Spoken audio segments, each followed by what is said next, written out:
Welcome to the Deep Dive.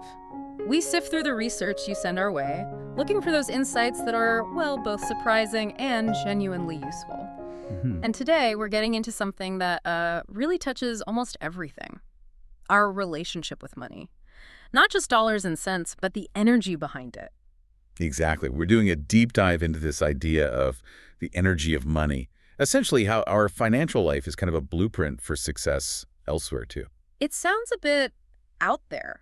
Money as energy. Well, think about it. Money isn't just paper or numbers on a screen, right? It's potential. It's a form of energy that fuels, well, almost everything we want to do. Like our work, family stuff, time off, creativity. Even spiritual pursuits, yeah. It flows through all of it. And the source material we looked at makes a really interesting point here. Where's that? That the discomfort we feel around money, the stress, the fear, maybe even shame sometimes, that's actually fertile ground. Fertile ground for what? For feeling bad. No. Fertile ground for growth, for developing personal strength. The areas where we feel that intense emotion, those are the places we have the most potential to really step up and find our inner resources. Okay, so money isn't just about budgeting, it's like a character test. In a way, yes. It's like a mirror. How you handle money, the energy of money, often shows exactly how you handle other kinds of energy. Like time.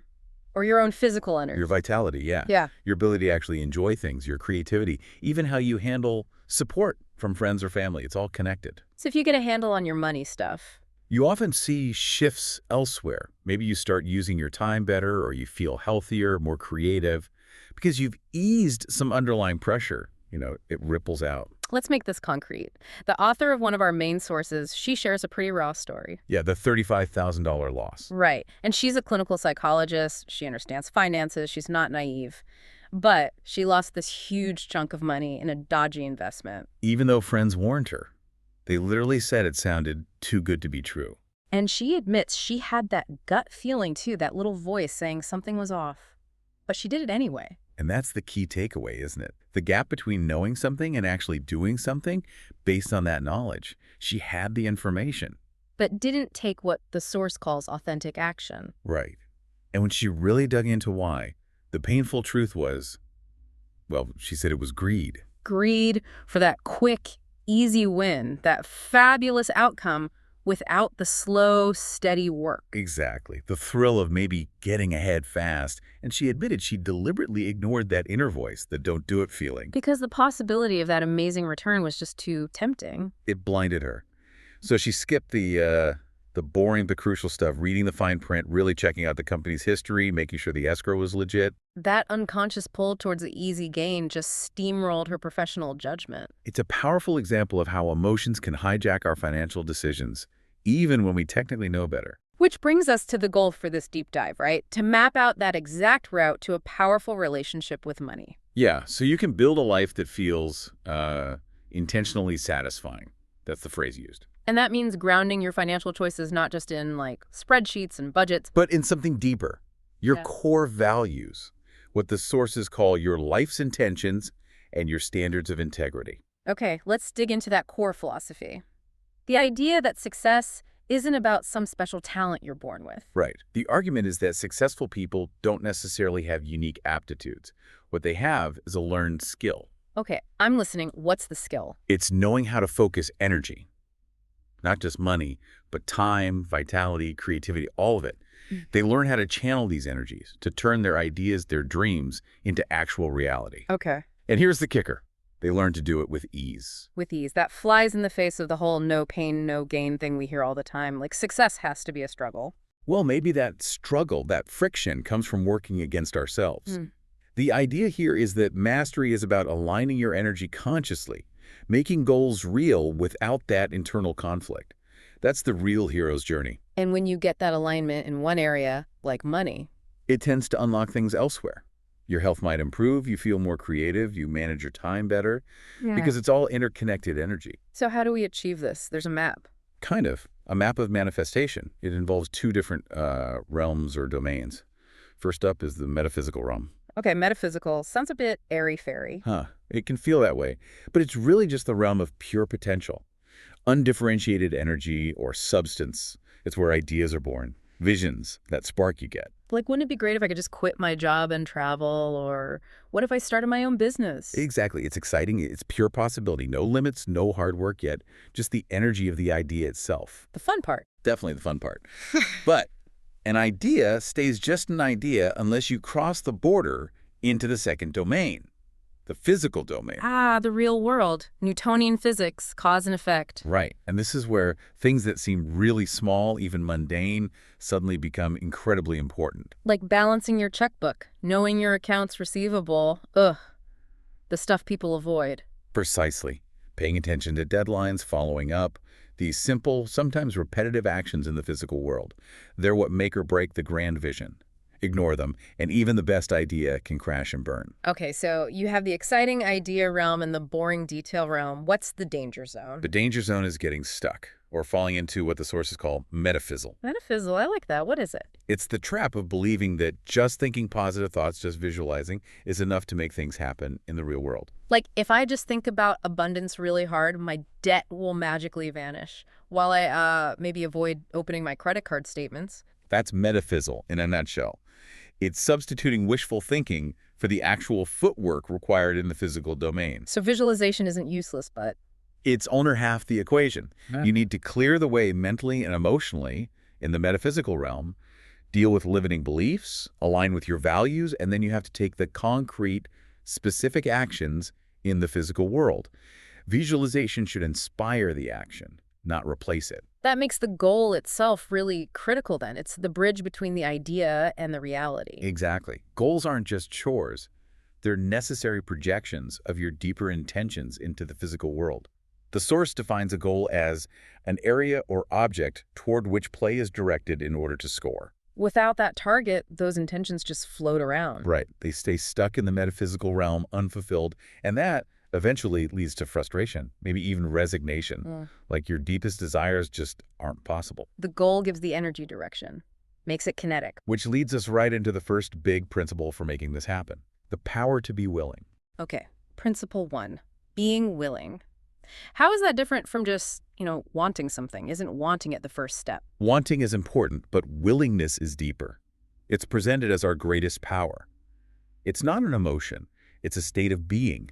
A stance you take. A stance? Yeah, it's the ability to say yes to taking action or facing something difficult, even when your mind, what the sources call the monkey mind, is chattering away with doubts and fears, screaming, no! So wanting can change with your mood, but willingness is a conscious choice regardless of how you feel. Exactly. Willingness is foundational. Think about the childbirth analogy used in the material. Right, that was powerful. A woman doesn't want the pain of labor? Of course not. Nobody wants pain. Yeah. But she is absolutely willing to go through that discomfort because the intention bringing her child into the world is so much stronger than the temporary difficulty. So successful people, or people making changes, they don't wait until they feel like doing the hard stuff. They don't wait for the perfect mood or a bolt of inspiration. They cultivate the willingness to do what needs to be done, even if they don't want to do it. Especially when it involves facing uncomfortable financial truths. Let's look at Margaret, the programmer. She had undeclared rental income. Right. She was renting a room but didn't want to deal with the taxes, the hassle, the potential cost. She was avoiding it. Stuck in don't want to. Exactly. But then she shifted into willingness. She decided she was willing to clean up her money act, as the source puts it, even though she feared it would cost her money, maybe penalties. So what did she actually do? What was the willing action? She gathered all the records, the income, the expenses for that room. She faced the numbers. She took it all to her CPA, ready to deal with the consequences. She didn't want to. It made her anxious, but she was willing because the dishonesty was draining her. Right. And the outcome. It was completely unexpected. Yeah, the CPA found that by declaring the income, she actually qualified for deductions she hadn't been taking. Expenses related to the rental. And instead of owing more tax, she ended up getting a refund. She literally made money by facing the fear. Which is great. But the source emphasizes the real win wasn't just the cash. It was the big weight lifted. That internal shift from avoidance and fear to conscious, willing action. Had freed up so much mental and emotional energy for her. That's the power of willingness. Okay, so you decide to be willing, you start moving, but then you hit roadblocks, internal ones. This is the trouble at the border you mentioned. Yeah, that border between the idea and the action. It's where the enthusiasm from the metaphysical realm kind of bumps up against the gravity of physical reality. Like wanting to start a business sounds amazing, but then you hit the reality of permits, accounting, finding an office. Exactly. The author talks about her own experience starting a private practice, super energized by the idea. But then what happened? After 2 weeks of just looking for an office, driving around making calls, checking listings, her enthusiasm just died. Poof. Why? What stopped her? She realized the simple, repetitive footwork was taking too much energy. Time, focus, vitality she felt she didn't have. She got stuck at the border. And the culprit, the monkey mind. Okay, monkey mind. Let's unpack that. It's a Buddhist concept. Yeah, it describes that part of our mind that's always chattering, criticizing, swinging from one thought to another like a monkey in a tree. Doubts, worries. Constantly swinging between, this'll never work, and what if I fail and everyone laughs? The ultimate resistance force because it hates change. It craves the familiar, even if the familiar is miserable. Because new territory feels dangerous, even if it's potentially way better. Right, so it throws up all sorts of convincing arguments, rationalizations to keep you safely tucked in your comfort zone or your rut. What does this look like specifically with money? What are the symptoms we should watch out for? The sources point out a few key ones. First, being vague. Like, I'll get around to my taxes eventually, or I should probably make a budget sometime. Exactly. Vague language avoids commitment, avoids scheduling the action, and just lets the anxiety simmer. Okay, what else? Second, justifying. This is classic. Oh, I deserve this expensive dinner. I had such a hard week. Or I need this new gadget for my work. Wait, maybe you don't. It justifies spending that might derail your actual goals. Been there. Third. Rationalizing. This is where you intellectually excuse behavior you know isn't quite right. Well, everybody cheats a little on their taxes. Or taking cash under the table is just how this business works.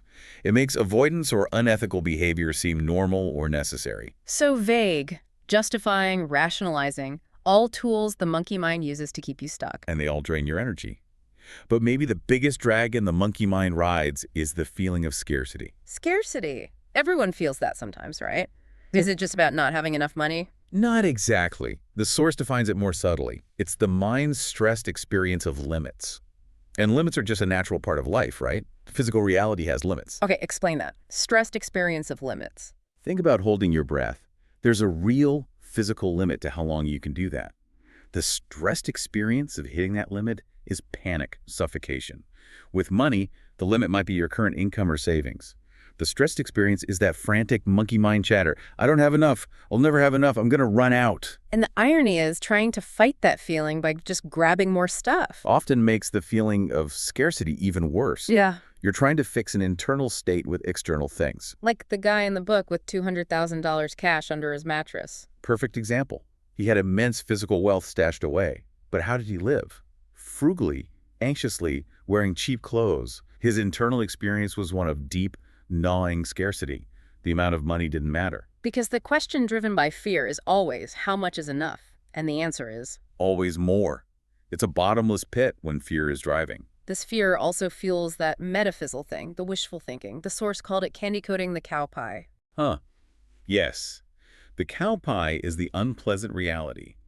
The debt, the fear, the self-doubt, the stuff you don't want to look at. And a candy coating is slapping on positive affirmations. I am abundant, prosperity flows to me. While you're actively avoiding the cowpie reality of your finances. You're trying to just cover up the negative feeling instead of dealing with the source. Exactly. And it's wasted energy. You can't affirm away the consequences of avoidance. Worse, the sources say, trying to suppress those negative feelings actually numbs your capacity for joy, too. You end up feeling kind of flat. Affirmations work when they reinforce something true about your willingness or character, not when they try to deny reality. Precisely. So all this avoidance, this fear, this candy coating, it leads to what's called driven behavior. Driven, meaning you're running from something, like fear, rather than running towards a goal you genuinely desire. Exactly. And it's characterized by being, well, pretty joyless. The first symptom is repetition or rut syndrome. Doing the same thing over and over, hoping for a different result, even if it's painful. Yes. The rut might be uncomfortable, but it's familiar. And the monkey mind mistakes familiar for safe. It's a classic self-sabotage loop. Like Frank, the salesperson example.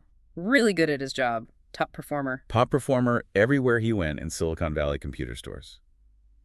But he couldn't keep a job. Why not, if he was so good? Because he kept getting into the same kinds of conflicts with managers. Minor stuff being late, long lunches, small rule infractions. Just as things were going well, he'd subconsciously create friction over these little things. And end up leaving and getting fired, only to repeat the pattern at the next place. Stuck in a conflict rut despite his talent. A perfect example of rut syndrome. The second symptom of driven behavior is limited satisfaction. Ah, the martyr complex. I have to do it all myself. Yeah, running yourself ragged, convinced you have to carry the world, filling every second with frantic activity, thinking you ought to handle everything. And then when you finally achieve the goal, land the big client, finish the huge project. You're too exhausted or too worried about the next thing to actually feel any joy or satisfaction from it. The thought is just, okay, done. Phew. What's next? Just get me through this. No real enjoyment of this success. Zero.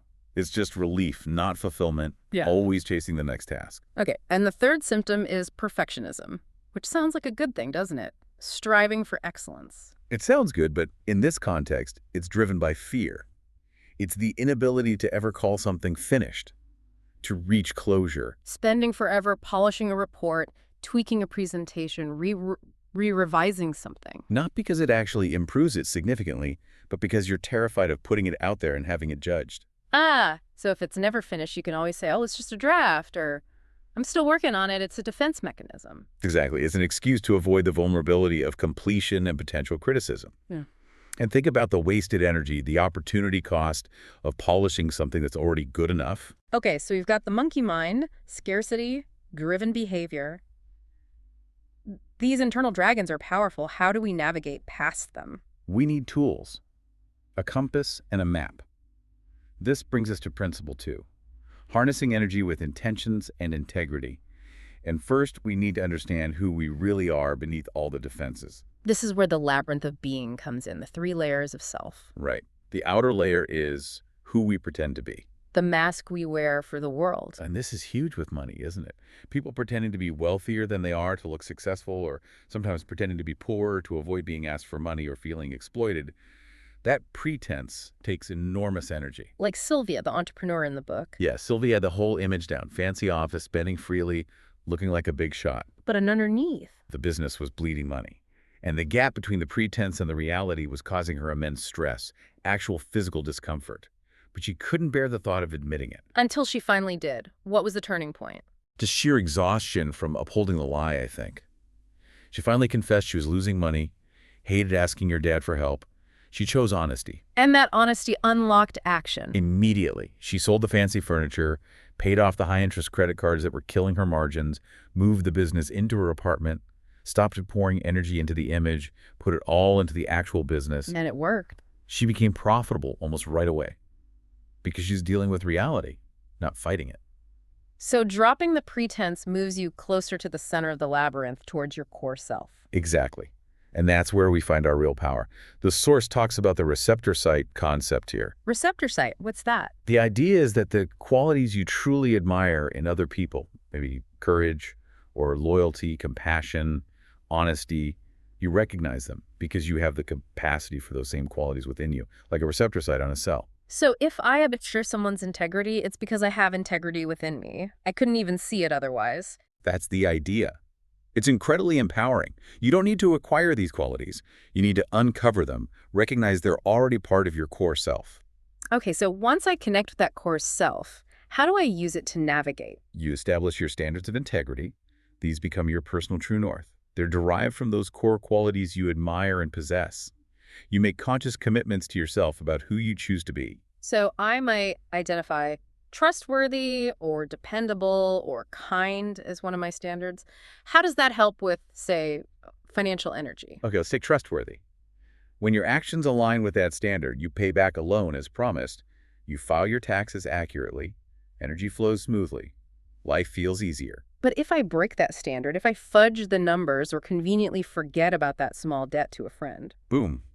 You spring an energy leak instantly because you've created a gap between your actions and your chosen standard of integrity. And this creates a gestalt completion need. What does that mean? Gestalt means whole or complete. When you act against your integrity, you break that internal sense of wholeness. You create a psychological gap.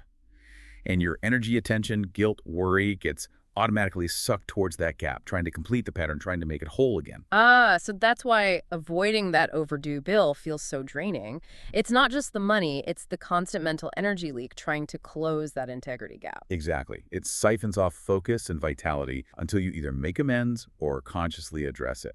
Clearing those gaps is crucial for freeing up energy. Okay, so standards of integrity are like guideposts. What about practicing virtue? Practicing virtue is the active use of those standards in the moment. It's consciously choosing to act from integrity, especially when it's difficult. Like Arnold, the manager dealing with the underperforming salesperson, his standard was kind. Right. His old reactive pattern might have been to yell or punish driven behavior.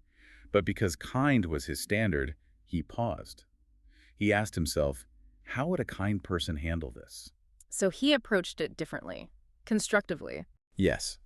He focused on kindness in the action and the result.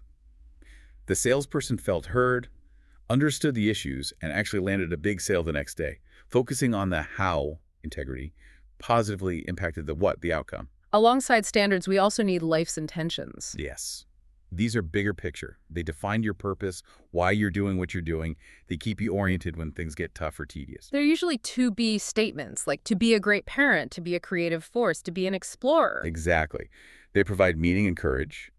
Goals are the specific targets you aim for, but intentions are the compass guiding the overall direction. Goals without clear intentions can feel empty or easy to give up on. Okay, we've got the philosophy, the internal dragons, the navigation tools. Now let's talk pure action, getting things done. From lead to gold, you said earlier, insight is the booby prize. Huh. Yeah, the source is pretty blunt about that. Having an aha moment feels great. It's intellectually satisfying. But if it doesn't lead to a change in behavior in the real world... It's just metaphysical, all potential, no result. Exactly. The only thing that actually changes reality is authentic action. And authentic action is simple, obvious. Often, yes. Purposeful, simple, obvious. If you have a toothache, authentic action is calling the dentist. If you want to save money, it's opening the savings account. If you have high-interest debt, it's making the call to consolidate. It either cleans up an existing mess or clearly moves you towards a defined goal. To keep taking that action, we need energy. You mentioned minimizing leaks and blocks. Let's start with leaks. Leaks are the ways money dribbles away unconsciously. Habitual spending you don't even track or notice. Like Miriam with her checkbook. She had it looking at the real balance, so she'd mentally round up. Yeah, round up to the nearest dollar or even $10 just to feel a false sense of security, avoidance again. And when she finally committed to balancing it exactly to the penny, she was shocked. She found $785 she literally didn't know she had, just from all those little rounding errors over time. Money that could have paid for a weekend trip she thought she couldn't afford. So leaks cost you money, obviously, but they also cost you enjoyment because of the fear that limits you. Absolutely. Then there are blocks. These feel heavier than leaks. What are blocks? Blocks are incomplete money business. Things left hanging. Unpaid debts, overdue bills you're dodging, unfinished projects that involve financial commitments. And the real cost isn't just the money owed. It's the suspended attention. A huge chunk of your mental energy is constantly tied up managing the block, worrying about running into the person you owe money to, feeling guilty, thinking about the unresolved issue. That background static means you can't fully focus on new things, new opportunities, because your bandwidth is clogged. Precisely. Clearing blocks is essential before you try to take on big new goals, which ties directly into the need for preparation. You can't just leap into starting your dream business or buying a house without laying the groundwork. Right. Preparation means getting real about your starting point. What's your actual net worth? Have you cleared outstanding blocks? And, critically, have you checked your credit reports? Why is the credit report so vital? People kind of know they should check it, but... Because the sources emphasize errors are incredibly common, and those errors act like hidden blocks, sabotaging your efforts without you even knowing why. The examples are wild. Like the woman whose report said she was married to her own adult son, and his bad credit was tanking hers. Or the guy who was confused with someone totally different in another state who'd gone bankrupt. Imagine trying to get a loan with that on your record. Nightmare. So fixing those errors isn't just admin, it's authentic action. It's clearing a major energy block. It takes time, persistence letters, calls, but it's essential. Otherwise, those errors just sit there, silently draining energy, blocking opportunities, and feeding the monkey mind story that you're somehow flawed or unsafe financially. Okay, so you prepare, you take action, and then life happens. You hit obstacles and surprises, OSPs. This isn't failure. Absolutely not. The source frames OSPs as proof you're moving. They're inevitable signs you're pushing beyond your comfort zone.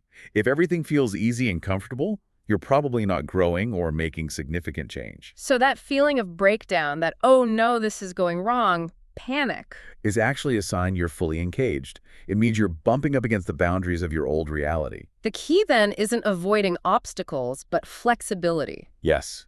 Reaching the goal is more important than sticking rigidly to the original plan.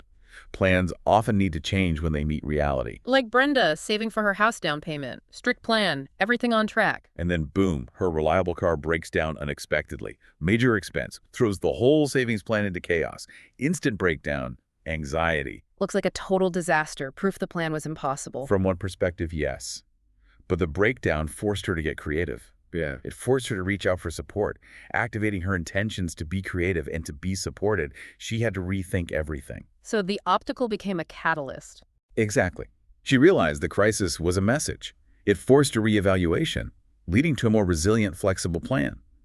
She turned the lead of the breakdown into the gold of a better strategy, simply by being willing to adapt. That flexibility, that seeking support, it leads right to the final principle, Principle 11, mutual support. Crucial. People who succeed, who navigate this energy effectively, they learn to both give and receive support. Trying to do everything alone, the doing it alone syndrome, is incredibly costly. The Bricklayer story, that perfectly illustrates the cost. It's hilarious, but also deeply true. We try to be the lone hero, muscling through. So this bricklayer weighs 145 pounds, decides he's going to lower 500 pounds of bricks from a 4-story building all by himself using a barrel and pulley. What could possibly go wrong? He ties the rope, goes up, loads the barrel, comes down, unties the rope. And immediately gets yanked off his feet, shooting skyward as the 500-pound barrel plummets. They meet violently somewhere around the 2nd or 3rd floor. Ouch. Broken thumb, cuts. But it's not over. Act 2.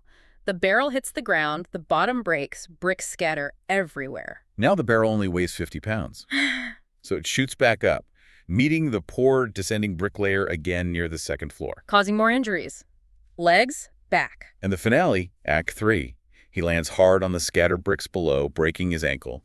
And then the empty barrel finishes its journey, falling back down and landing squarely on his head. The perfect, painful, comical result of trying to do it all alone. Refusing support. It perfectly captures the chaos, the inefficiency, the sheer pain we invite when we insist on isolation. But we need to be clear, this isn't about codependence. Right. Huge difference. Codependence is when you try to fix or rescue someone, often because you feel anxious or have a personal stake in their outcome. You're trying to control things. It's exhausting for everyone. So me jumping in to pay my brother's bills because his instability makes me anxious, that's codependence. Likely, yes. True support sees the other person as capable, as whole. You offer help, resources, perspective, but you don't try to take over or dictate the outcome. It's offered freely, respecting their agency. And asking for support isn't weakness. It's actually an act of generosity. You're giving someone else the chance to contribute, to use their skills, to feel valued. Think about how good it feels when you genuinely help someone. Yeah, it feels great. So asking for help lets someone else have that feeling. Exactly. It creates a positive energy exchange. People want to be useful, to create value. Acknowledging it strengthens everyone involved, including your own sense of prosperity. Which brings us right to the end goal, the experience of prosperity. And it's not what most people think, not just about having a huge bank balance. No, it's not a destination you arrive at someday when you hit a certain number. Prosperity, as described here, is a state you achieve in the present moment by fully showing up for your life, by being willing to learn from everything, the good and the bad, by operating from a sense of abundance, appreciating what you have, rather than constantly focusing on scarcity and lack. And the quickest way to shift into that present moment abundant state is? The fine art of gratitude. It's the most powerful energy shifter there is. Because it pulls you out of that fear mode, the monkey mind's complaints. Instantly. But it requires willingness again. Willingness to find something to be grateful for, even in difficult situations. Even welcoming the hard lessons. Like Mark, the guy who didn't get the job he wanted. He was furious, felt victimized. Totally stuck in anger and resentment for weeks. He had to vent all that first. But then the shift came when he was asked. Are you willing to see this whole mess as a lesson? Are you willing to find something to be grateful for here? And that willingness, even before he felt actual gratitude, was the turning point? Yes. He finally said, okay, yes, I'm willing to be grateful for the wake-up call this gave me about how I come across, how I compete. That tiny shift in willingness opened the door. Because when you focus only on what's wrong or what's missing, That's all you see. Scarcity breeds scarcity. But when you actively look for things to appreciate, even tiny daily pleasures, you start noticing the abundance that's already here. so the whole journey is about learning to distinguish fool's gold from true gold. Exactly. Fool's gold is the endless chase for more stuff, more status, more power, satisfying every whim. It promises happiness, but keeps you trapped, always striving. And true gold? Is the internal wealth, peace of mind, clarity, freedom from that constant anxiety, a sense of connection to something larger than your own ego. That's the real payoff of mastering this energy of money. It's not about complex financial derivatives then. It's about willingness, honesty, action, and connection. It really boils down to that. Be willing to look, be willing to act authentically, be willing to give and receive support. The knowledge is there. And when you live that way, present, conscious, learning from everything, seeing obstacles as validation, your life becomes rich in ways that money alone can't measure. That conscious, awake life is true prosperity in every sense of the word. Well, thank you for this deep dive. Plenty to think about there. Now go out and practice being willing.